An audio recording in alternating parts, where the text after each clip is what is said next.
कहानी के इस भाग को देखने से पहले कहानी के पिछले सभी भाग को देखना बिल्कुल मत भूलिएगा। उसका लिंक मैं आपको डिस्क्रिप्शन बॉक्स में दे दूंगी और साथ में कमेंट बॉक्स में पिन भी कर दूंगी, तो आप वहां से भी जाकर देख सकते हैं। अगत्य अपने रूम में अपनी सारी पैकिंग कर चुका था, तो बाहर खाना खाने के लिए आया तो सब पहले ही डाइनिंग टेबल पर बैठे हुए थे। अधिराज का नॉर्मल बिहेवियर उसे भी न जाने क्यों कंफ्यूज कर रहा था, लेकिन कुछ कर भी नहीं सकता जब तक कन्फर्म ना हो जाए। तो आकर नीचे सबके साथ बैठ गया। अधिराज उसे देखते हुए बोले, अब तो खुश हैं आप कि अभी भी आपको कोई शिकायत है मुझसे? अब तो आपके लिए हाथ भी जोड़ लिया, माफ़ी भी मांग लिया, सिर्फ और सिर्फ आपकी खुशी के लिए। अगत्य से बोला, डैड मैंने माफ़ी मांगने के लिए नहीं बोला था, वो सब आपका डिसीजन था, तो आप कुछ भी मुझे ब्लेम मत कीजिए। अधिराज बोले, मतलब आपको अभी भी शिकायत है कि मैंने? अनामिका बोली, खाना खाइए ना, क्यों फालतू में बीती बातों को फिर से खोल कर बहस कर रहे हैं, छोड़िए। अधिराज ने एक नज़र उसे घूरा और वापस से खाना खाने लगे। समर बोला, मामू आप भी क्या फालतू की बात लेकर बैठ गए हैं? अधिराज अब उसे देखते हुए बोले, दीदी सही से पहुंच गए ना दिल्ली? तुमने बात किया उनसे? समर बोला, डैड से बात हुई थी मेरी, वो उन्हीं के साथ थी और ठीक थी, कोई दिक्कत नहीं है। अधिराज बोले, ठीक है बोलकर अब सबने खाना खाया और बिना कुछ बोले अपने अपने रूम में चले गए। अगत्य अभी भी बैठा हुआ कुछ सोच रहा था। अनामिका बोली, अगत्य क्या हुआ, सोना नहीं है क्या? अगत्य बोला, मॉम क्या मुझे ये बात हमेशा सुनने को मिलने वाली है? तो मुझे नहीं करनी ऐसी शादी, हम दोनों रजिस्टर्ड कर लेंगे और डैड का ये घर भी छोड़ देंगे, क्योंकि मैं आज तक सुन रहा हूँ, लेकिन मैं नहीं चाहता कि वो सानवी को आने के बाद भी यही सब सुनाए। अनामिका बोली, अगत्य मेरी भी कुछ इच्छाएं हैं और उनकी भी होंगी, और तुम्हारी बात भी समझ रही हूँ मैं तुम्हारे डैड से बात करूँगी, वो समझेंगे, तुम चिंता मत करो, सब ठीक होगा। अगत्य बोला, पता नहीं अभी तक तो नहीं हुआ, आगे भी मुझे उम्मीद ज़्यादा नहीं है, बोलकर अब गुस्से में उठकर अपने रूम में चला गया। अनामिका भी अब कुछ सोचते हुए अपने रूम में चली गई, क्योंकि पहले अचानक अधिराज का बदलाव खटक रहा था और अब उनका और अगत्य का खींचातानी। उन्हें समझ नहीं आ रहा था सब कुछ नॉर्मल होगा भी या नहीं। दूसरे दिन सब लोग होटल आ चुके थे, पूरा रावत परिवार, बस बुआ जी को छोड़कर। समर भी सबके साथ ही आया हुआ था। क्या चल रहा था उसके दिमाग में फिलहाल में बस वही जानता था, और कुछ मेहमान भी सब लड़के वाले होटल में ही ठहरे हुए थे। रजत और कुणाल और ऋचा भी अगत्य के साथ ही थे, लेकिन अपने अपने रूम में। अगत्य वो अभी अकेले अपने रूम में था और थोड़ा परेशान भी। चीज़ें सही होते हुए भी उसे उलझन दिख रहा था। वो अपने रूम में बैठा जब सोच सोच कर थक गया, सानवी को कॉल किया लेकिन उसने नहीं उठाया, तो सिगरेट जलाकर होठों से लगा लिया। 1 2 3 करके उसने कई सारी पी लिया। पूरा रूम अब उसका धुएं से भरा हुआ था और वो बस कब से गुस्से में कितना पी रहा है समझ नहीं आ रहा था। सानवी अपने रूम में आई और फ़ोन चेक किया तो अगत्य के कई सारे मिस कॉल देखकर दरवाज़ा बंद किया और जल्दी से उसे वीडियो कॉल लगा दिया।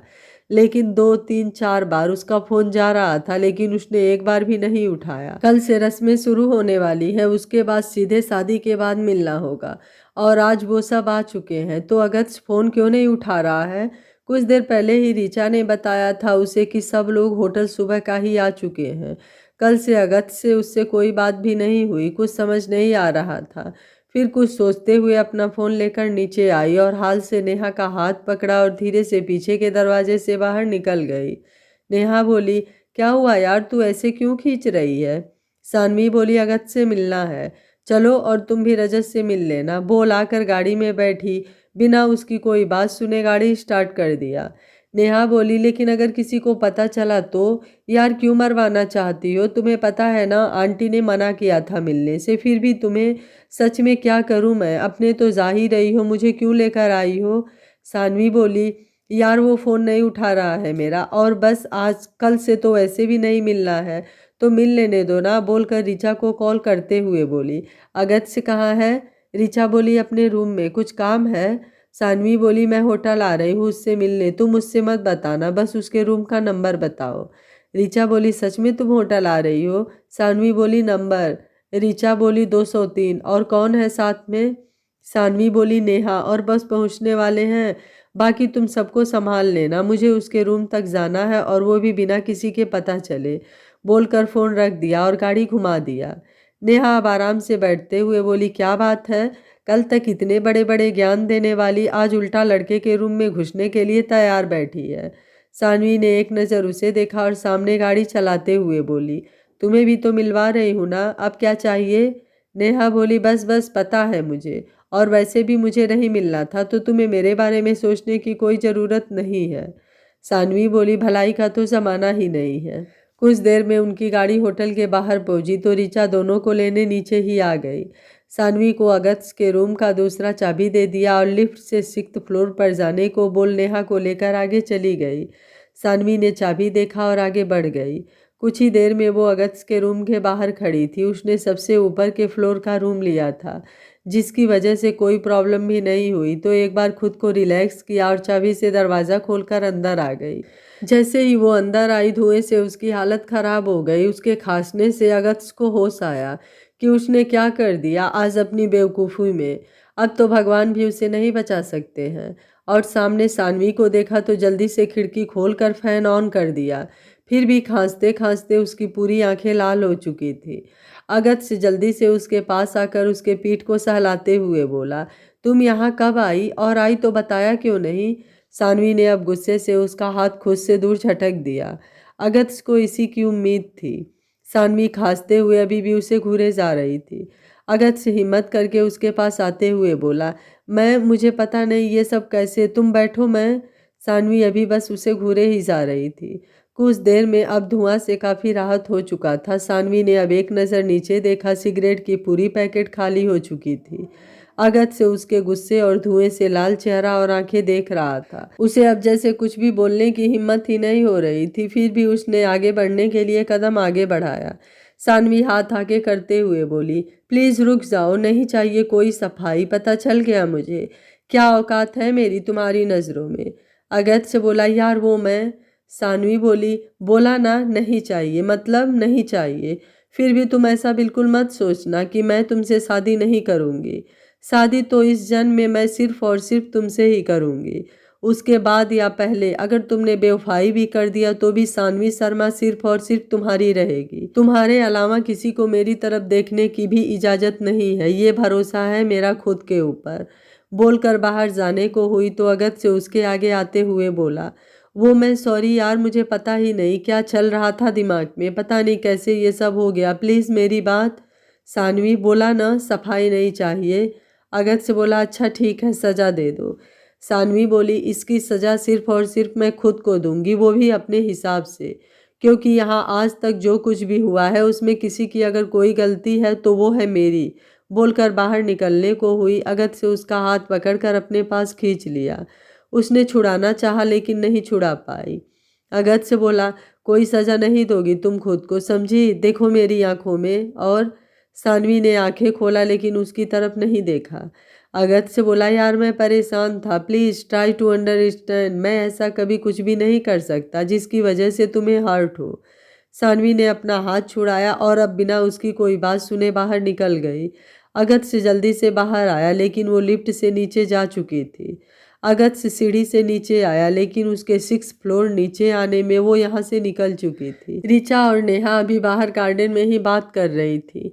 सानवी को इतनी जल्दी में जाते देखा और अगस्त को यहाँ, तो उसके पास आते हुए बोली, अगस्त क्या हुआ, तुम यहाँ क्या कर रहे हो, और वो तो तुम्हें सरप्राइज देने आई थी, तो इतनी जल्दी क्यों चली गई, सब ठीक तो है ना। अगस्त वहीं बेंच पर बैठते हुए बोला, वो गुस्से में गई है यार, मैं ना सच में बेवकूफ़ हूँ। ऋचा बोली, ऐसा क्या कर दिया तुमने, वो भी इतना जल्दी, और आंखें तुम्हारी क्यों लाल है, ड्रिंक किया क्या तुमने। नेहा भी अब उसे ही देखने लगी। अगस्त से बोला, नहीं यार, क्या तुम भी कुछ भी सोचती हो। ऋचा बोली, तो फिर सानवी ने मारा है क्या तुम्हें। अगस्त ने उसे घूरा तो अब तो शांत होते हुए बोली, वो सॉरी, तो क्या किया है तुमने जो वो गुस्सा होकर गई है। आई तो काफ़ी अच्छे मूड में थी। अगस्त से बोला, मैं स्मोक कर रहा था और वो अंदर आ गई। ऋचा बोली, ओ तेरी की हो गया, तब तो बेटा अब तुम्हें कोई नहीं बचा सकता। अगस्त से बोला, पता है, लेकिन प्रॉब्लम ये नहीं है, प्रॉब्लम ये है कि उसने खुद को सज़ा देने को बोला है और मैं इस समय उसके पास जा भी नहीं सकता, और यहाँ से भी काफ़ी गुस्से में बाहर निकली है, कुछ समझ नहीं आ रहा है। ऋचा बोली, तो तुमने सॉरी नहीं बोला।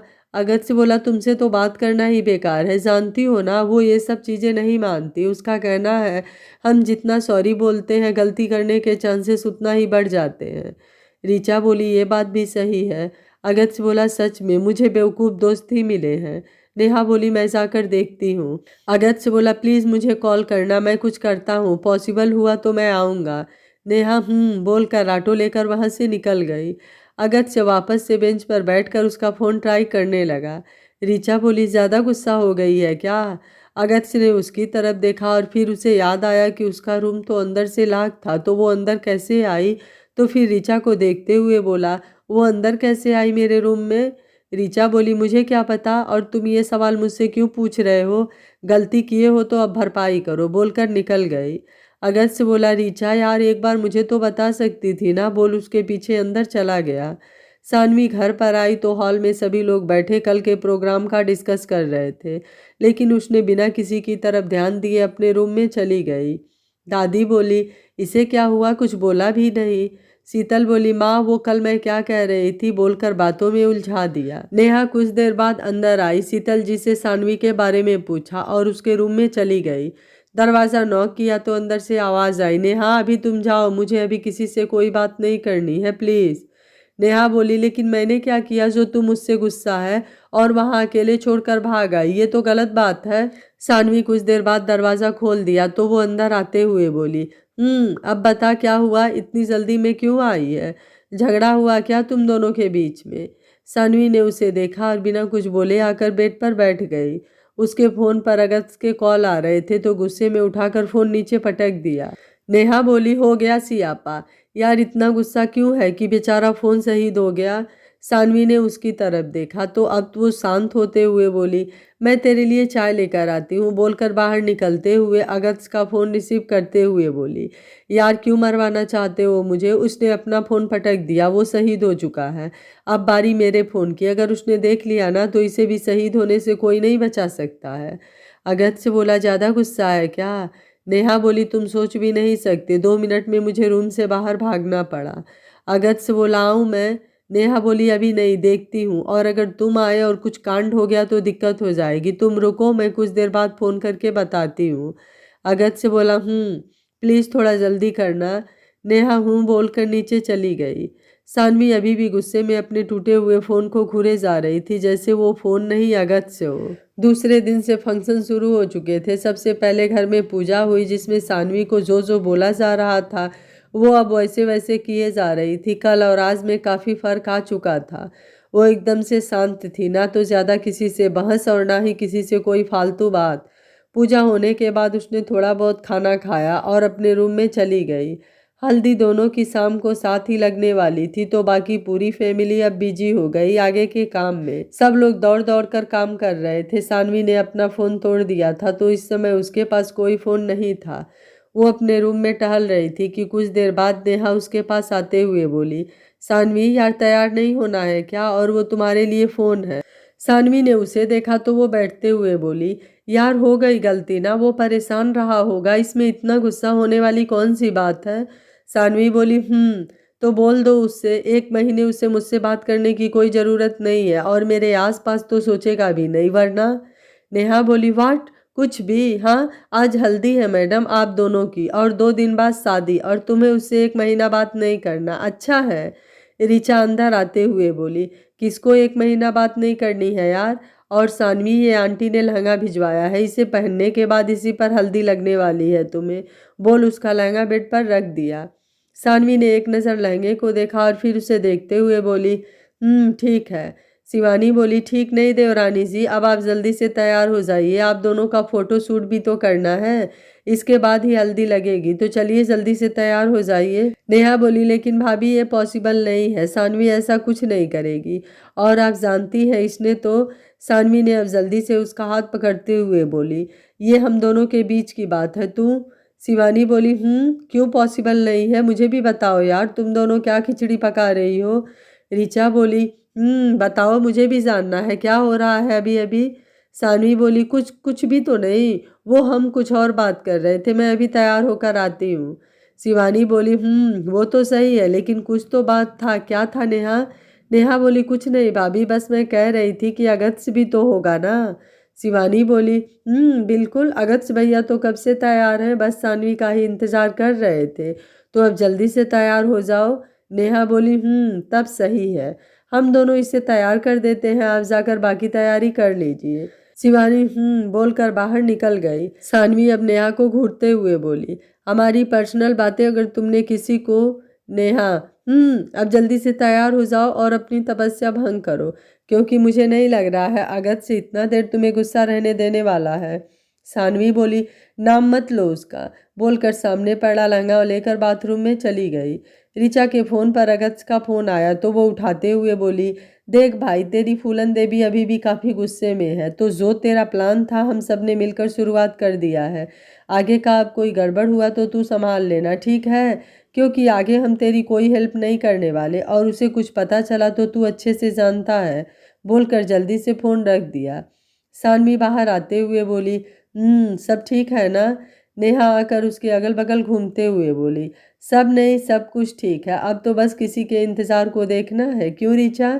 सानवी बोली, ज़्यादा बकवास करोगी ना तो फिर करते रहो, मैं नहीं जाने वाली कहीं भी, बोलकर बैठने को हुई, लेकिन नेहा और ऋचा उसे जल्दी से खींचते हुए बोली, बेबी अब ना जल्दी से तैयार हो जाओ, ये रूठने और मनाने का काम ना अपने उनके सामने करना है, समझी। बोल उसे ज़बरदस्ती तैयार कर दिया और अगत्य को मैसेज कर दिया रेडी होने के लिए।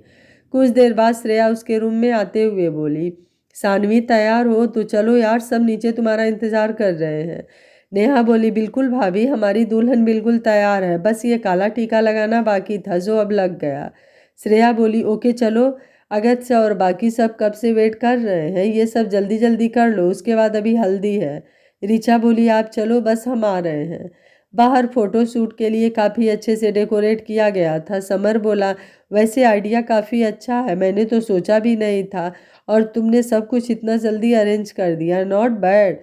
अगत्य से उसका कंधा दबाते हुए बोला, अभी जैसे जैसे तुम मुझे जानते जाओगे तारीफ वैसे ही तुम्हारी बढ़ती जाएगी, तो प्रैक्टिस अच्छी चल रही है। समर बोला, बिल्कुल भाई, तारीफ तो तुम्हारी होनी ही चाहिए, आखिर इतना बड़ा कांड जो तुमने किया है। अगत्य बोला, सच में, तब सही है, वैसे बचकर रहना, तुम्हारी सेहत के लिए अच्छा होगा। समर बोला, तुम तो सीरियस हो रहे हो, मैं तो बस मजाक कर रहा था यार, मैं भाभी को देख कर आता हूँ। अगत्य जल्दी से उसका हाथ पकड़ते हुए बोला, कोई ज़रूरत नहीं है, वो आ रही है, यकीन नहीं तो सामने देखो, बोल उसका चेहरा सामने घुमा दिया। ऋचा और नेहा ने सानवी को अगत्य के सामने लाते हुए बोली, अब जल्दी जल्दी अपना फोटो शूट खत्म करो, हमारी हल्दी की तैयारी हो चुकी है। सानवी ने उसकी तरफ नहीं देखा, अगत्य से उसका हाथ पकड़ते हुए बोला, बिल्कुल जल्दी ही हो जाएगा। फिर हल्का सा उसके पास झुकते हुए बोला, आपके एक दीदार में ये दिल तरसता है, आपके एक दीदार में ये दिल तरसता है, आपके इंतज़ार में ये बेजान सा तड़पता है, क्या करें अब इस पागल दिल का जो हमारा होकर भी बस आपके लिए धड़कता है। सानवी ने अब उसे देखा तो वो एक हाथ से अपना एक कान पकड़ा हुआ था। ऋचा ने दोनों का एक फ़ोटो लिया और फोटोग्राफर को इशारा किया तो उसने भी दोनों को ऐसे ही फ़ोटो ले लिया। सानवी को अब याद आया तो उससे दूर होते हुए बोली, यही करना है तो। अगत्य से उसके होठों पर उंगली रखते हुए बोला, मतलब अभी भी नाराज हो। सानवी बोली, जब गुस्सा ही नहीं तो नाराजगी किस बात की, और गुस्सा होने के लिए तो रीज़न होना चाहिए, और मुझे नहीं लगता ये कोई रीज़न है गुस्सा होने का, बोलकर आगे बढ़ गई। अगत्य से उसके पीछे आया, दोनों अब स्टेज पर आ गए और बिना किसी पोज के ऐसे ही नेचुरल दोनों की कई सारी फ़ोटो ले लिया गया। अगत्य से बोला, प्लीज़ यार मान जाओ, दिल तड़प रहा है मेरा, ये सब सिर्फ और सिर्फ मैं तुम्हारे लिए कर रहा हूँ, बोल उसका हाथ पकड़कर अपने पास खींच लिया। सानवी बोली, तुम्हें लग रहा है ये सब करने से चीज़ें नॉर्मल हो जाएंगी। अगत्य से बोला, ठीक है तो तुम ही बता दो क्या करना है मुझे, मैं सब कुछ करने के लिए तैयार हूँ। सानवी बोली, जो कहा था वो तो कर नहीं पाए, छोड़ो, जाने दो उन बातों को। दोनों एक दूसरे से लड़ रहे थे और ऋचा, नेहा, कुणाल, रजत सब उन दोनों का फोटो निकलवा रहे थे। समर दूर से खड़ा देख रहा था, आखिर दोनों में चल क्या रहा है, रोमांटिक पोज तो बिल्कुल नहीं थे। अगत्य से बोला, अच्छा ठीक है, उन सब बातों को साइड में रखते हैं, हम इस बारे में बाद में कंटिन्यू करेंगे, अभी जो करना है वो तो कर लो यार। ऋचा बोली, वेल डन, ऐसे ही लगे रहो, फोटो काफ़ी अच्छे आ रहे हैं। अगत्य से बोला, यार तुम सब, फिर फोटोग्राफर को अपने पास बुलाकर उसे कुछ समझा दिया। सानवी बस उसे देख रही थी। अगत्य उसके पास आते हुए बोला, यार इतना स्मार्ट बंदा तुम्हारे सामने खड़ा है और तुम्हें अभी भी गुस्सा रहना है। सानवी बोली, स्मार्ट बंदा अपनी हरकतें नहीं देख रहा है। ऋचा बोली, यार तुम दोनों यही करने वाले हो तो मैं बुलाऊं आंटी को, तब पता चलेगा तुम दोनों को। अब कुछ रोमांटिक पोज भी तो दो। क्या कब से? अगत्य अब उसके कमर पर हाथ रखकर अपने पास खींच लिया और उसकी आंखों में देखते हुए बोला, ना कभी बदले ये लम्हा, ना ख्वाहिशें हमारी। तू मेरी जिंदगी, मैं आरजू तुम्हारी। हम दोनों ऐसे ही रहे एक दूसरे के पास उम्र भर, जैसे कि मैं चाहत और तुम जिंदगी हमारी। सानवी उसकी आंखों में देखते हुए कुछ देर बाद बोली, आज गालिब साहब को कुछ ज़्यादा याद नहीं कर लिया? उनके शहर से होकर गुजरे हो क्या? अगत्य अब उसे छोड़ते हुए बोला, यार तुम मेरे अच्छे खासे मूड का सत्यानाश करती हो और फिर शिकायत भी करती हो। जाओ, बात ही नहीं करनी है मुझे तुमसे। एक तो कल से मना रहा हूँ और तुम। सानवी बोली, तो मैंने कब कहा मनाने के लिए? अनामिका आते हुए बोली, तुम सबका हो गया तो आ जाओ, हल्दी के लिए टाइम और मुहूर्त हो गया है। सानवी अब अगत्य को छोड़कर उनके पास जाने के लिए आगे बढ़ी, लेकिन अगत्य उसका हाथ पकड़ते हुए बोला, गुस्सा हूँ मैं। सानवी बोली, अच्छा है, ऐसे ही 1 महीना रहो, मैं नहीं मनाने वाली। बोल अपना हाथ छुड़ाकर उनके साथ आगे निकल गई। अगत्य अभी भी खड़ा होकर बस उसे जाते हुए देखे जा रहा था। कुछ देर बाद दोनों आकर सबके बीच में बैठ गए। सब बारी बारी से दोनों को हल्दी लगा रहे थे और दोनों की खिंचाई कर रहे थे, लेकिन दोनों को देखकर ऐसे लग रहा था जैसे दोनों यहाँ न होकर किसी और दुनिया में भ्रमण कर रहे हैं। ऋचा बोली, नेहा ये क्या हो रहा है? सानवी का गुस्सा होना तो समझ आ रहा था, लेकिन अब अगत्य को क्या हुआ? इसने क्यों मुंह फुलाया है? सच में यार, इन दोनों को देखकर कौन कह सकता है? दोनों अपने अपने जगह एक जिम्मेदार पद पर हैं। नेहा बोली, अब हमें ही कुछ करना पड़ेगा, वरना इनका झगड़ा नहीं सुलझने वाला है। ऋचा बोली, हम क्या कर सकते हैं? आखिर करना तो इन्हीं दोनों को पड़ेगा ना। नेहा बोली, रुक जाओ, पहले हम भी दोनों को हल्दी लगा ले। बोल उसे लेकर दोनों के पास आई और बारी बारी दोनों को हल्दी लगाते हुए बोली, तुम दोनों पूरे शादी ऐसे ही रहने वाले हो यार? कुछ तो फोटोग्राफर के ऊपर भी तरस खाओ। और ऐसे फोटो तुम्हारे बच्चों ने देखा तो क्या असर पड़ेगा? कम से कम इतना तो सोचो। अपने बारे में ना सही, अपने फ्यूचर के बारे में तो सोचो तुम दोनों। सानवी और अगत्य ने एक दूसरे को देखा और फिर अगत्य बोला, यार मैं कब से मना रहा हूँ, लेकिन। ऋचा बोली, मतलब तुम दोनों शादी तक ऐसे ही रहने वाले हो? ऐसा ना हो कि तुम दोनों के झगड़े में तीसरा कोई फायदा उठा ले, तो सावधान रहना। बाकी तुम दोनों की मर्जी। बोल वहां से आगे निकल गई। नेहा बोली, ऋचा सही बोल रही है। सब कुछ जानने के बाद भी अगर तुम दोनों ऐसे ही रहे तो जानते हो, किसी को इसकी भनक भी लग गई ना तो धुएं से आग बनते टाइम नहीं लगेगा। बाकी दोनों को हल्दी लगाते हुए बोली, मैं जा रही हूँ डांस करने, बाकी तुम दोनों का सुलह हो जाए तो आ जाना। सबके जाने के बाद दोनों ने एक दूसरे को देखा। अगत्य से बोला, प्लीज़ लास्ट बार माफ़ कर दो, शादी के बाद जो सजा दोगी सब मंजूर। सानवी बोली, याद रखना। अगत्य से उसका हाथ पकड़ते हुए बोला, लव यू। सानवी बोली, अभी मूड नहीं है। अगत्य से उसे लेकर स्टेज पर आ गया। अधिराज अनामिका के पास आते हुए बोले, ये लड़का थोड़ी तो इज्जत कर ले हमारी। अनामिका बोली, बच्चे हैं और आज उनका दिन है तो आप कुछ भी मत बोलिए। आपने तो कभी मेरे लिए कोई गाना गाया नहीं और जो गा रहा है उसको देखकर जल रहे हैं। चुपचाप बैठे रहिए। अगत्य ने इशारा किया तो कुणाल ने डीजे पर गाना लगवा दिया। मेरे प्यार की उम्र हो इतनी सनम, तेरे नाम से शुरू तेरे नाम से खत्म, तेरी खुशी से है खुशी तेरे गम से है गम, तेरे नाम। ऋचा कुणाल को घूरते हुए बोली, तुम्हें यही सॉन्ग मिला था और कोई नहीं लगवा सकते थे? लग रहा है बाबा आदम के ज़माने में चले गए। कुणाल उसे गोद में उठाते हुए बिना कोई जवाब के आगे बढ़ गया। मेरे सपने गुलाबी, नींदें हो गई जवा जवा, ओ आके तेरी बाहों में, हो लोग आके तेरी बाहों में, मैं खो गई कहाँ कहाँ। अधिराज बोले, आपको क्या लगता है बस आपका बेटा ही गाना गा सकता है? अनामिका बोली, इसमें लगना क्या है, सबको पता है वो सानवी के लिए कुछ भी कर सकता है। अधिराज बोले, गलत सोच रही हैं आप। और अपने हाथ में लिया हल्दी उन्हें लगाते हुए बोले, संगीत में देख लीजिएगा आपका बेटा ज़्यादा रोमांटिक है कि मैं। अनामिका अगल बगल देखते हुए बोली, ये क्या था? कोई देखेगा तो क्या सोचेगा?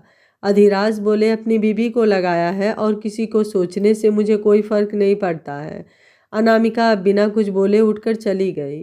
अधिराज बोले, देखते हैं क्या करता है आपका बेटा। जब मैं उसकी मोहब्बत को किसी और के साथ बांध दूंगा कि चाह कर भी वो कभी ना छुड़ा पाए। हल्दी भले ही उसके नाम की होगी, लेकिन शादी वो तो वक्त बताएगा। इंतज़ार कीजिए मेरे सरप्राइज का, आप और पूरा शर्मा परिवार। हल्दी हो चुकी थी। अगस्त और बाकी सब लोग होटल के लिए निकल गए। सानवी अपने रूम में आकर बड़बड़ा रही थी, अपने आप को समझता क्या है। मैं और माफ़ बिल्कुल नहीं करने वाली। शादी हो जाए फिर देखना तुम। पीछे से अगस्त से उसे पकड़ते हुए बोला, तैयार हूँ मैं, बस तुम एक बार शादी तो कर लो यार, उसके बाद की सारी सजा हंसते हंसते स्वीकार रहेगी। सानवी उसका हाथ पकड़कर उसकी तरफ घूमते हुए बोली, तुम तो चले गए थे ना, फिर यहाँ क्या कर रहे हो। अगस्त से उसे अपने पास खींचते हुए बोला, वो मैंने बाय नहीं बोला था तो सोचा बाय बोल दूँ। बोल उसकी तरफ झुका। जानवी उसे पीछे धक्का देते हुए बोली, बाहर सबकी वजह से कुछ नहीं बोल रही, इसका मतलब ये नहीं कि तुम। अगस्त बिना उसे छोड़े बोला, पता है मेरी झांसी की रानी मुझसे नाराज है, इसलिए तो पहले से ही कोशिश कर रहा हूँ कि शादी से पहले ही उसे मना लूँ। सानवी दूसरी तरफ देखते हुए बोली, और तुम्हें लग रहा है तुम कामयाब होने वाले हो इस कोशिश में। अगस्त से अपने चेहरे पर लगा हल्दी उसके गाल से होते हुए गर्दन तक लगाते हुए बोला, बिल्कुल। अगस्त रावत कभी हार नहीं मानता, ये बात तो तुम अच्छे से जानती हो। सानवी ने अब जल्दी से उसका हाथ पकड़ लिया और उसे देखते हुए बोली, तुम्हें नहीं लग रहा है ये ओवर कॉन्फिडेंस है। अगस्त से बोला, बिल्कुल नहीं, ये कॉन्फिडेंस है। और वो भी। बाहर से दरवाज़ा नॉक हुआ। श्रेया बोली, सानवी तुम तैयार हो गई हो क्या। अगर हाँ तो दरवाज़ा खोलो यार, ये माँ ने तुम्हारे लिए कुछ दिया है। अगस्त से अभी भी उसे देखे जा रहा था, फिर झुकते हुए उसके कान के पास बोला, अभी भी माफ़ नहीं करना है तो मैं बोल दूँ भाभी से कि तुम बिजी हो मेरे साथ, अभी वो कुछ देर बाद आए। सानवी ने उसे पीछे करना चाहा, लेकिन वो हिला भी नहीं और उसके कान को अपने होठों से सहलाते हुए बोला, अभी भी माफ़ नहीं करना है तो सोच लो, जितनी देर उतनी सज़ा। सानवी का पूरा चेहरा जैसे चलने लगा। उसकी अब हिम्मत भी नहीं हो रही थी कि वो उसकी तरफ देखे। अगस्त के हाथ पर उसकी पकड़ कस गई। वो क्या बोल रहा है उसे सुनाई ही नहीं दे रहा था। अगस्त अभी भी वैसे ही बोला, तो हम हनीमून के लिए मनाली जा रहे हैं, वो भी 1 महीने का फुल एंजॉयमेंट, और उसमें मुझे कोई ना नहीं सुनना है, ठीक है। सानवी ने कुछ नहीं बोला। अगस्त से उसे परेशान करने के लिए बोला, अभी भी माफ़ नहीं करना है तो मेरे पास और भी दूसरा उपाय है, मैं उसे ट्राई करूं। सानवी खुद को कंट्रोल करते हुए उसे देखकर बोली, तुम। अगस्त बोला, मैं तुम्हें तुमसे ज़्यादा चाहता हूँ, इतना जितना तुम सोच भी नहीं सकती। और सिगरेट क्या, तुम्हारे लिए तो अगस्त रावत खुद को भी भुला सकता है। उस दिन मैं टेंशन में था, पता नहीं क्या सोच रहा था, और तुमने मेरा फ़ोन नहीं उठाया। हो गई गलती, हो गई यार, प्लीज़ माफ़ कर दो ना। तुम गुस्सा हो जाती हो तो ऐसा लगता है जैसे सब कुछ खत्म हो गया, और उस दिन के बाद मैंने अपने पास सिगरेट रखना भी छोड़ दिया, तुम्हारी कसम। अब जब भी मुझे उनकी तलब होगी तुम मेरे पास रहोगी, मैं उन्हें हाथ भी नहीं लगाऊंगा, प्लीज़ माफ़ कर दो। बाहर से आवाज़ आई, सानवी। सानवी कुछ बोलती उसके पहले ही अगस्त से उसके मुंह पर हाथ रखते हुए बोला, यार मरवाना चाहती हो क्या। बाहर से नेहा बोली, सानवी यार तू अंदर क्या कर रही है, कब से सब परेशान है और तू गायब हो गई है। अगर तू 10 मिनट में बाहर नहीं निकली ना तो तुम जानती हो मैं दूसरे चाबी से दरवाज़ा खोल दूंगी। सानवी बोली, अब क्या करना है, बाहर कैसे जाओगे। अगस्त से बोला, माफ़ कर दिया तो मैं चला जाऊंगा। सानवी बोली, इतनी जल्दी बिल्कुल नहीं, और तुम ऐसे ब्लैकमेल करके माफ़ी नहीं ले सकते हो। अगस्त से बोला, सच में तो खोल दो दरवाज़ा, मैं अब कहीं नहीं जाने वाला। सानवी बोली, अगस्त से बोला, बोलो माफ़ कर दिया। सानवी बोली, ठीक है, ओके माफ़ कर दिया, अब जाओ। अगस्त से बोला, लव यू कौन बोलेगा।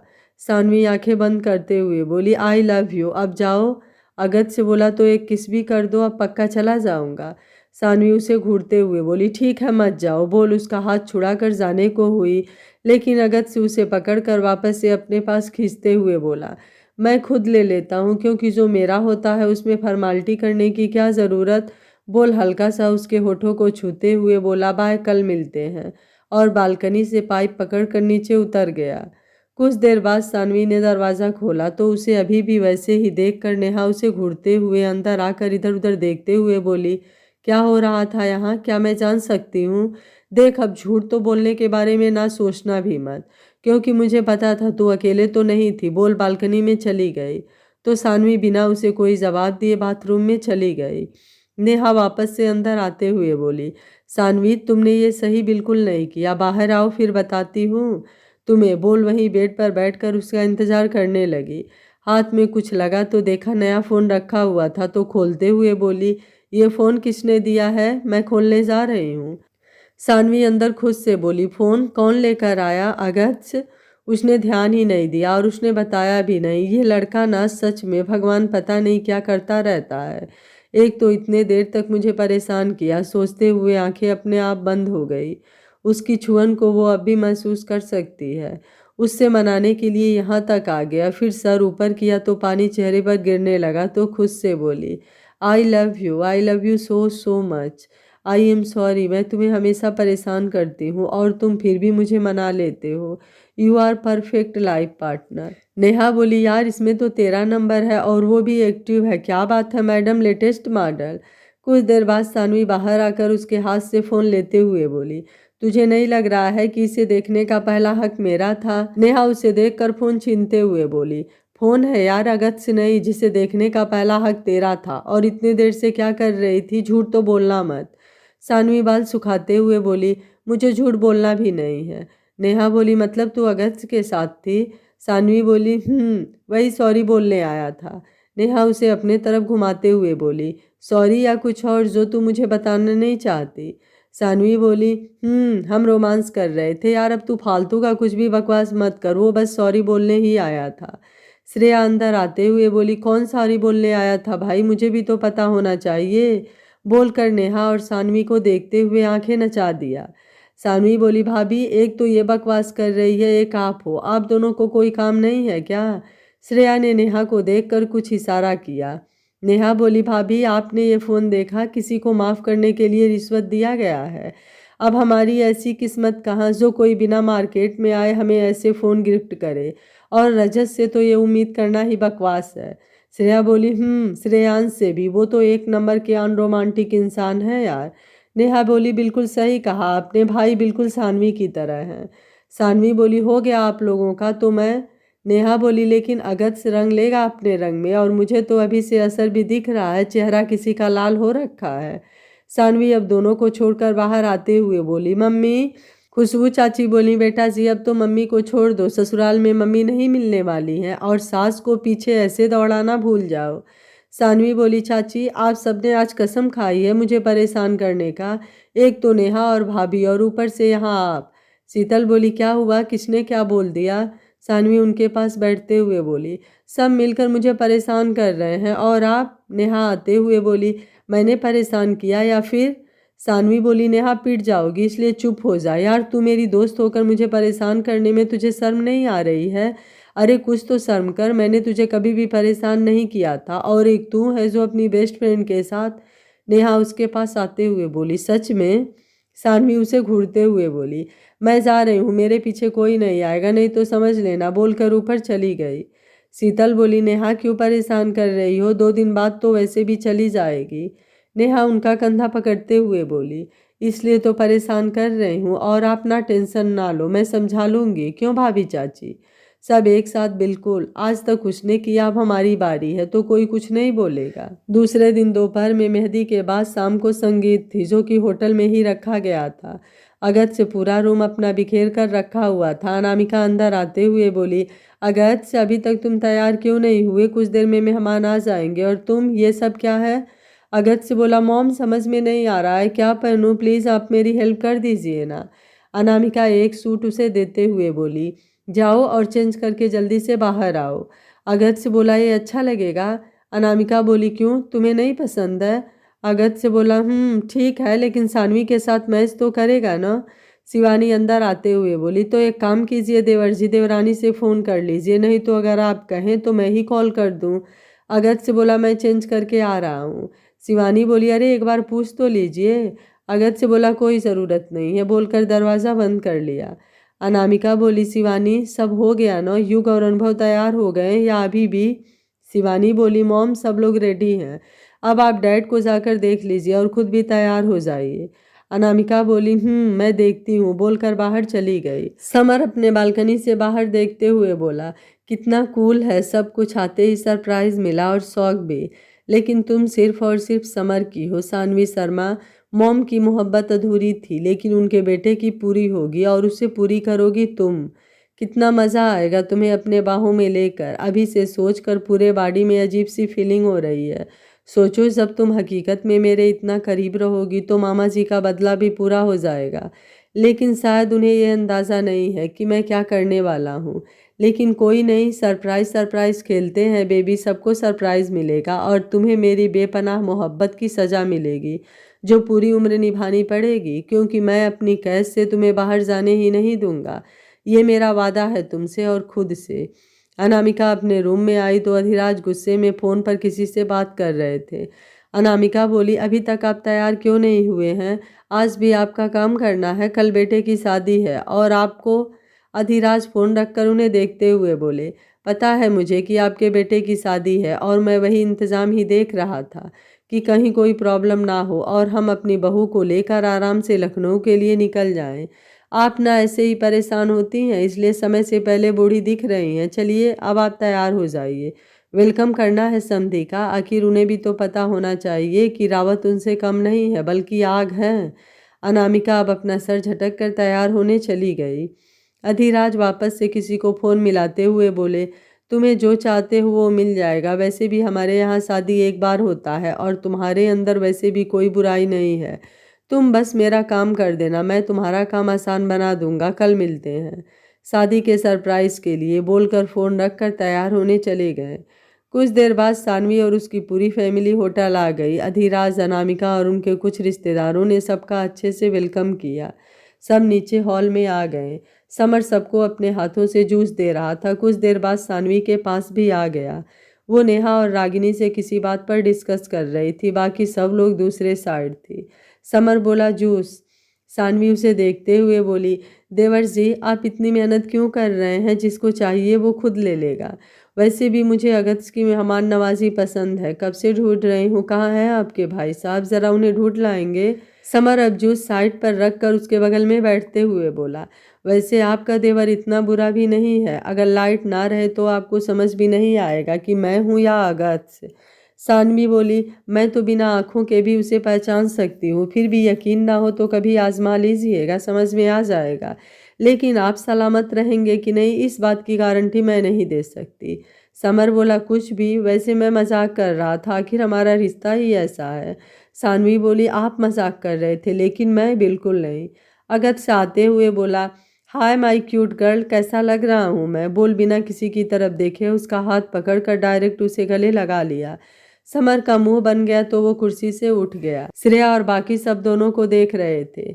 नेहा बोली, हम सब लोग भी हैं यहाँ और आप दोनों पब्लिक प्लेस पर हैं तो इस बात का भी थोड़ा ध्यान दे दीजिए। अगस्त से वैसे ही उसे पकड़े हुए बोला, तो कौन सा मैंने किस किया है या फॉर्मल ही तो मिला हूँ और इतना तो चलता है। तुम लोग क्या दिन भर हमारे पीछे पड़े रहते हो? कोई और काम नहीं है क्या जो जब देखो तब? चलो अपनी अपनी डांस प्रैक्टिस तो कर लिया है ना? रजत बोला, भाई हमने तो कर लिया है लेकिन तू भी तो तैयार है ना, या फिर? समर बोला, मैं तैयार हूँ, अगस्त अगर नहीं करेगा तो भी मैं मैनेज कर लूँगा। अगस्त बोला, तू क्यों मैनेज करेगा? मेरी शादी मेरी बीवी, जो करने आया है वही कर तो बेहतर होगा। बोल सानवी को लेकर सबके पास चला गया जहाँ दोनों की पूरी फैमिली बैठी हुई थी। सानवी बोली, ये क्या था? अगस्त से उसका हाथ चूमते हुए बोला, मैं किसी से तुम्हें नहीं बांट सकता और उसकी नज़र अच्छी नहीं लग रही थी, मुझे पता नहीं क्यों आया है यहाँ पर वो तुम्हारे अगल बगल रहता है तो? सानवी बोली, अच्छा तो तब से कहाँ थे? अगस्त बोला, डैड यार पता नहीं, उनका इमरजेंसी मेरे टाइम पर ही होता है। एक ऑनलाइन मीटिंग था, 10 मिनट का बोले थे, 20 मिनट ले लिया। सानवी कुछ नहीं बोली। अगस्त से आकर उसे बैठा कर अपने उसके साथ बैठते हुए बोला, हाथ दिखाओ, आखिर मुझे देखना है मेरे प्यार का रंग कितना गहरा चढ़ा है तुम्हारे ऊपर। सानवी ने हाथ उसके सामने कर दिया। अगस्त से उसे देखते हुए बोला, इससे कहीं ज़्यादा प्यार करता हूँ मैं तुम्हें, आई लव यू। स्टेज से आवाज़ आई, तो चलिए आज के संगीत की शुरुआत करते हैं हमारे दूल्हा दुल्हन से, आखिर माहौल तो उन्हें ही बनाना है। कुणाल अगस्त को देखते हुए बोला, आ जाओ भाई भाभी को लेकर। अगस्त से उठकर अपना हाथ आगे किया तो सानवी ने अपना हाथ उसके हाथ में रख दिया। समर सबसे पीछे खड़ा सामने देखते हुए बोला, आज एंजॉय कर लो, कल का धमाका तुम्हारे लिए किसी मिसाइल से कम नहीं होगा। अगस्त से स्टेज पर आ गया और उसके साथ ही उसने बाकी सबको भी बुला लिया। पीछे से म्यूजिक चला। ओ जाना ना जाना ये दिल तेरा दीवाना, ओ जाना ना जाना ये दिल तेरा दीवाना, जहाँ भी तू जाए तेरे पीछे आए, ये तेरा आशिक पुराना। सब ने मिलकर धमाल मचा दिया। बाकी जलने वाला अपना काम अच्छे से कर रहे थे। गाना खत्म हुआ, सब ने ताली बजाई तो सब नीचे आकर अपनी चेयर पर बैठ गए। अधिराज बोले, अनामिका आपको भी डांस नहीं करना है? अनामिका उन्हें देखते हुए बोली, आप सच में डांस करने वाले हैं? अगर कहीं कमर अनबैलेंस हो गया ना तो कांड हो जाना है। अधिराज बोले, आप मुझे चैलेंज कर रही हैं? अनामिका बोली, नहीं, मैं तो आपको समझा रही हूँ, इस उम्र में बच्चों को डांस करने दीजिए तो ज़्यादा बेहतर होगा। आपकी उम्र नहीं है ये सब करने की।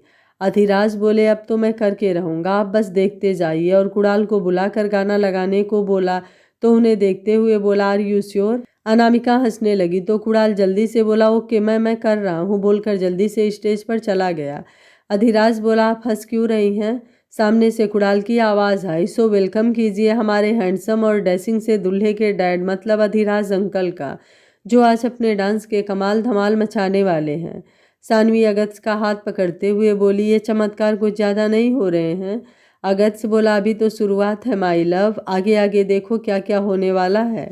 यहाँ के एक एक बंदे को आज न नचाया तो? सानवी बोली, समझ गई, आपके अंदर रेमो डिसूजा आ चुके हैं, बाकी सबके अंदर भी। अगस्त बोला, यार तुम मेरा मजाक उड़ा रही हो? वैसे जब तुम आप बोलती हो ना तो मेरे दिल में एक साथ 1000 बिजली दौड़ती है। सानवी बोली, सच में? अच्छा किया बता दिया, अब मुझे तुम्हें ट्रांसफार्मर बनते नहीं देखना। पीछे से नेहा की आवाज़ आई, यार कुछ देर तो तुम दोनों अपनी रोमांटिक बातें बंद करो और सामने देखो, अंकल का डांस होने वाला है। अगस्त से बोला, जलनखोर सब के सब, बोल। सालमी का हाथ पकड़कर सामने देखकर सीटी मारा। तुम्हारी नज़र क्यों खफा हो गई? खता बख्श दो गर खता हो गई। अगस्त से बोला, वाह डैड आप तो छा गए आज। सानवी बोली, क्या बात है, मतलब अगस्त आखिर डैड किसके हैं? सानवी बोली, पता है, मेरे होने वाले हस्बैंड के डैड हैं। अधिराज ने अनामिका का हाथ पकड़ा और ऊपर स्टेज पर लेकर चले गए। हमारा इरादा तो कुछ भी ना था, तुम्हारी खदा खुद सजा हो गई। आदर्श शीतल को देखते हुए बोली, ये मुझे जला रहा है, अब तो मुझे भी डांस करना है, तो आप तैयार हो जाइए। शीतल बोली, कुछ भी मत बोलिए भाई साहब, माँ सब लोग यहीं पर हैं और आप शांति से बच्चों को करने दीजिए जो कर रहे हैं। आनंद आदर्श को देखते हुए बोले, भाई साहब ये लड़के वाले हमें जलाना चाहते हैं, आपको नहीं लगता हमें भी इनका जवाब देना चाहिए? आखिर कलेक्टर है हमारी बेटी। आदर्श बोले, तुम्हारी भाभी को डांस नहीं करना है तो मैं क्या कर सकता हूँ? इन्हें भाई साहब और माँ दिख रही हैं। आनंद बोले, भाभी आप तैयार रहिए, मैं तैयारी करके आ रहा हूँ, बोलकर वहाँ से निकल गए। अगस्त बोला, यार दादी ने डांस नहीं किया हमारी शादी में, ये कौन सी बात हुई? सानवी बोली, चुप करो यार, सामने देखो ये चाचू कौन सा कांड करने वाले हैं। सामने स्टेज पर आनंद अपनी वाइफ और शीतल जी को साथ लेकर आ गए। पीछे से म्यूजिक बजा तो आदर्श जी भी आ गए। ओ मेरे सोना रे सोना रे सोना रे, दे दूंगी जान जुदा मत होना रे, मैंने तुझे ज़रा देर में जाना, हुआ कसूर खफा मत होना रे। गाना जैसे ही खत्म हुआ आनंद की नज़र सामने गई जहाँ ताऊ जी उन्हें गुस्से से घूर रहे थे। आनंद ने सबको थैंक यू बोला और अब जल्दी से सबके साथ नीचे उतर गए।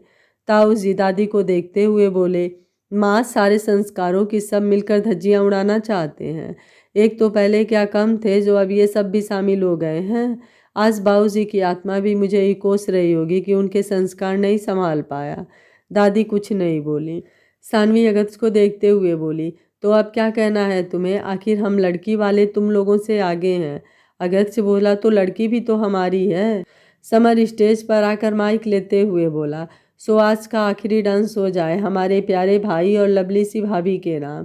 Please come on stage boys and girls. सारे लड़के और लड़कियां एक साथ स्टेज पर आ गए म्यूजिक के साथ। तू चीज़ बड़ी है मस्त मस्त, तू चीज़ बड़ी है मस्त मस्त।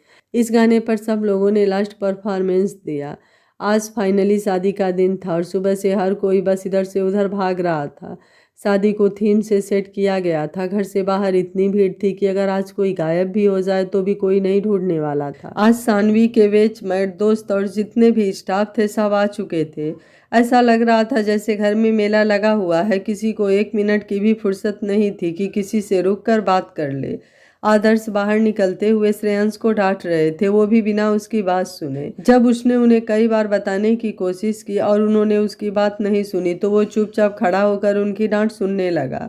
कुछ देर बाद शीतल उनके हाथों में एक फाइल देते हुए बोली, उसकी बात भी कभी सुन लिया होता आपने, जब देखो तब आपको डांटना होता है, बोलकर चली गई। आदर्श फाइल लेते हुए बोले, तुमने अप्लाई कर दिया? श्रेयांश बोला, पापा तब से वही बोल रहा हूँ मैं, लेकिन आप सुन ही नहीं रहे हैं। अच्छा ठीक है, मैं बाहर का मंडप देख लेता हूँ, अभी टाइम नहीं है आपसे बात करने का, बोलकर निकल गया। आदर्श फाइल चेक कर रहे थे। आनंद उनके पास आते हुए बोले, भाई साहब आप यहाँ क्या कर रहे हैं? सारे पांडे तिवारी बाहर आपका वेट कर रहे हैं, और आपने दुबे जी को क्यों बुलाया है? आदर्श उन्हें फाइल देते हुए बोले, ये फाइल दुबे जी को दे दो, मैं देखता हूँ। आनंद बोला, लेकिन इसमें ऐसा क्या है? आदर्श बोले, ये समझ लो एक बाप को बेटी का दिया हुआ सबसे अनमोल तोहफा है, बोलकर आगे निकल गए। आनंद ने सर झटका और फाइल लेकर जाने लगे। ताऊ जी आनंद से बोले, ये फाइल कैसी है? आनंद बोले, आदर्श भाई साहब ने दिया है दुबे जी को देने के लिए। ताऊ जी बोले, इसे मुझे दे दो, मैं दुबे को दे दूंगा। तुम मेहमानों के बैठने का सब एक बार जाकर चेक कर लो, कोई चूक नहीं होनी चाहिए, वरना रावत को लगेगा हम उनसे कम है। आखिर कलेक्टर की शादी है, आज पूरे प्रयागराज को लगना चाहिए कि अरविंद शर्मा के घर शादी हो रही है। आनंद जी बोले, भाई साहब, बोलकर फाइल उन्हें देकर आगे चले गए। ताऊ जी ने फाइल खोल कर देखा और फिर उसका पेज फाड़ते हुए बोले, ये कभी नहीं हो सकता, बोलकर आगे निकल गए। होटल में अनुभव के साथ शिवानी और बाकी सब लोग बारात को बेहतर करने में लगे हुए थे और सबसे ज़्यादा एक्साइटेड समर दिख रहा था। वो सबसे आगे आगे काम कर रहा था। रजत अगस्त के रूम में आते हुए बोला, भाई ये समर को क्या हुआ? बेगानी शादी में अब्दुल्ला दीवाना बने फिर रहा है। यार इसकी नीयत मुझे बिल्कुल भी अच्छी नहीं लगती, बचा कर रखना भाभी को। अगस्त से अपनी शेरवानी ट्राई करते हुए बोला, और तुम्हें लगता है उसे किसी से बचाने की ज़रूरत है तो तुम्हें गलत लगता है भाई, लोग उससे बचे ना कि वो सबसे, समझे? और मैं कैसा लग रहा हूँ? रजत बोला, जहर भाई, मतलब आज तो तुम्हें सानवी ना बोल ही नहीं सकती है, किसी भी हालत में नहीं। अगर थोड़ा बहुत डाउट है तो भी खत्म समझ लो, आज उसे तुम्हारा होने से कोई नहीं रोक सकता है। अगस्त से उसका कंधा पकड़ते हुए बोला, वो डाउट तो मुझे बहुत पहले ही खत्म हो चुका है, फिर भी मैं उसे कॉल कर लेता हूँ। अधिराज वहां से गुजर रहे थे, उसकी तरफ देखते हुए बोले, जितना खुश होना है हो लो, थोड़ी ही देर में अगर तुम्हारी इन खुशियों को मातम में नहीं बदल दिया और शर्मा परिवार के मुंह पर कालिख ना पोत दी तो मेरा नाम भी अधिराज रावत नहीं। अरविंद शर्मा, एक दिन तुमने मुझे अपने दरवाजे से बेइज्जत करके निकाला था ना, आज खुद बेइज्जत होने के लिए, अपने चेहरे पर कालिख पोतने के लिए तैयार हो जाओ। यह बोलते हुए अधिराज के चेहरे पर एक खतरनाक मुस्कान थे। आदर्श सानवी को तोहफे के रूप में क्या देना चाहते थे? आखिर वह कौन से कागजात थे जिसे अरविंद शर्मा ने फाड़ डाला? क्या अधिराज और समर अपनी अपनी चाल में कामयाब हो पाएंगे? क्या अगस्त और सानवी की शादी हो पाएगी या वो इन दोनों की चाल का शिकार हो जाएंगे? जानने के लिए देखते रहिए कहानी का अगला भाग, अगस्त से सानवी शादी स्पेशल एपिसोड में। अगर आपको कहानी अच्छी लग रही है तो वीडियो को लाइक, शेयर एंड चैनल को सब्सक्राइब कर लीजिएगा। Thank you for watching. मिलते हैं कहानी के अगले भाग में।